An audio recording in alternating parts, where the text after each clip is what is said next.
السلام علیکم دوستو۔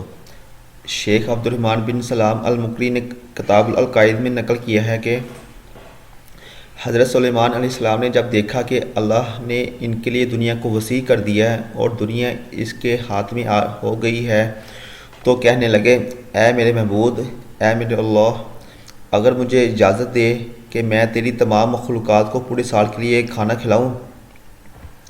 تو اللہ نے ان کے پاس وحی بھیجی کہ تو اس پر ہرگز قدرت نہیں رکھتا۔ پھر حضرت سلیمان علیہ السلام نے درخواست کی کہ یا الہی، مجھے ایک ہفتے کے لیے مہلت دے دو کہ میں تمہاری مخلوق کو کھانا کھلاؤں۔ پھر جواب ملا کہ تو اس کے اوپر قدرت نہیں رکھتا۔ پھر درخواست کی حضرت سلیمان علیہ السلام نے کہ یا اللہ، مجھے ایک دن کے لیے مہلت عطا فرما دے۔ تو اللہ تعالی نے ان کو اجازت دے دی۔ تو حضرت سلیمان علیہ السلام نے تمام جنات اور انسانوں کو حکم دیا کہ وہ تمام کے تمام ان چیزوں کو جو کہ زمین پر حلال ہے، یعنی گائے، بیل، بکریاں، دمبے وغیرہ، اور ان تمام چیزوں کو جو جنس حیوان میں سے ہیں، یعنی پرندے وغیرہ، جب جن و انس نے ان چیزوں کو جمع کر لیا تو اس کے لیے بڑی بڑی دیگیں تیار کی گئی۔ پھر ان جانوروں کو ذبح کیا گیا اور ان کو پکایا گیا، اور ہوا کو حکم دیا گیا کہ کھانے پر چلے تاکہ خراب نہ ہو۔ پھر کھانوں کو جنگل میں پھیلا دیا گیا، اور اس کا طول 1 مہینے کی مسافت کے برابر تھا، اور اس کا عرض بھی اتنا ہی تھا، یعنی کہ اس کی چوڑائی اور لمبائی 1 مہینے کی مسافت کے برابر تھی۔ پھر اللہ نے حضرت سلیمان علیہ السلام کے پاس وحی بھیجی، اے سلیمان علیہ السلام، تو مخلوقات میں سے کس سے دعوت شروع کرے گا؟ تو حضرت سلیمان علیہ السلام نے فرمایا کہ میں دریا کے جانوروں سے شروع کروں گا۔ تو اللہ تعالیٰ نے بحر محیط کی ایک مچھلی کو حکم دیا کہ وہ حضرت سلیمان علیہ السلام کی ضیافت میں سے کھائے۔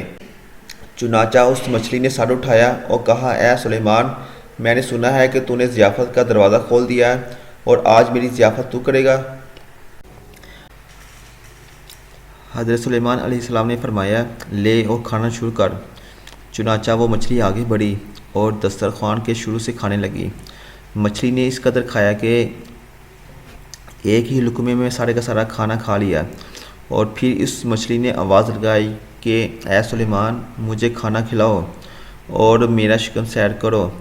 حضرت سلیمان علیہ السلام نے فرمایا کہ تو سارا کھا گئی اور اب بھی تیرا پیٹ نہیں بھرا؟ تو مچھلی نے کہا، کیا اسی طرح میزبان کا جواب ہوتا ہے مہمان کے لیے؟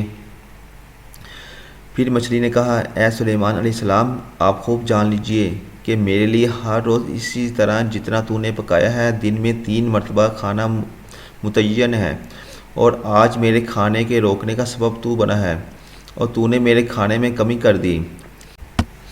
اسی وقت حضرت سلیمان علیہ السلام اللہ کے سامنے سجدہ کرتے ہوئے گر پڑے اور کہنے لگے، پاک ہے وہ ذات جو کفالت کرنے والی ہے مخلوق کی روزیوں کے ساتھ، جہاں سے مخلوق جانتی بھی نہیں کہاں سے آتا ہے۔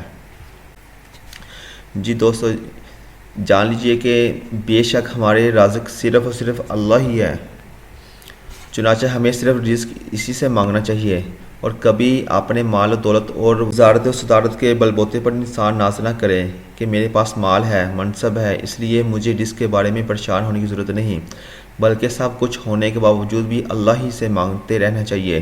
دعا ہے کہ اللہ تعالی ہم سب کو اس واقعہ سے سبق حاصل کرنے کی توفیق عطا فرمائے، آمین یا رب العالمین۔